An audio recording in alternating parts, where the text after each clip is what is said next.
મારે તો ખાલી અડધી રોટલી જોઈએ, શું એ પણ હું સન્માનથી ખાવાને હકદાર નથી?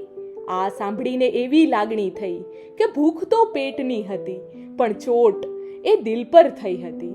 એમના શબ્દ એવા લાગ્યા કે જાણે રોટલી અડધી રહી ગઈ, પણ માનવતા તો આખી જ ખાલી થઈ ગઈ. તે દિવસે અમે લાલાના દર્શન કર્યા.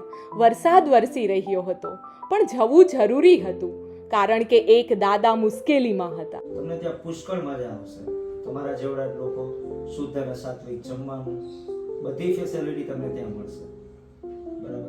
તમને એવું ક્યારે લાગશે જ નહીં કે તમે વૃદ્ધાશ્રમમાં છો. તમને એવું અંદરથી એવું જ થશે કે તમે એક ઘરમાં રહ્યો છો.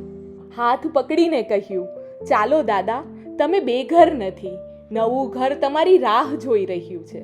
ત્યારે દાદા એ રીતે ભેટી પડ્યા જાણે હું એમનો પોતાનો દીકરો હોઉં. આંખોમાં આંસુ એકલતાને લીધે નહીં, પણ આલિંગનની હૂંફને લીધે વહેતા હતા. જ્યારે અમે દાદાને સાથે લઈને નીકળ્યા, એમના ચહેરા પર હજારો વાર્તા લખાયેલી. આશ્રય આપવું એ માત્ર સેવા નથી, એ તો માનવતાનો માર્ગ છે.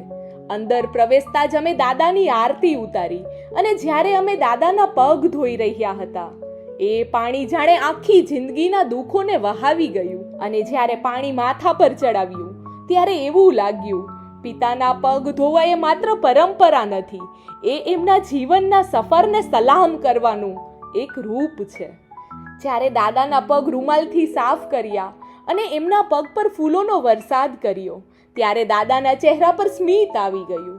એક બાપ માટે દીકરો એના પગ સાફ કરે એ કદાચ નાનું કામ હોય, પણ દીકરા માટે એ જ જીવવાનું પુણ્ય બની જાય. દાદાએ આશીર્વાદ આપ્યા, દરેકને તારા જેવો દીકરો મળે. એ સમયે વૃદ્ધાશ્રમના બીજા વૃદ્ધોએ પણ સ્મિત આપ્યું. જીવનનો છેલ્લો સફર ત્યારે જ હળવો થાય જ્યારે કોઈ પ્રેમથી હાથ પકડીને કહે, ચાલો, તમે એકલા નથી.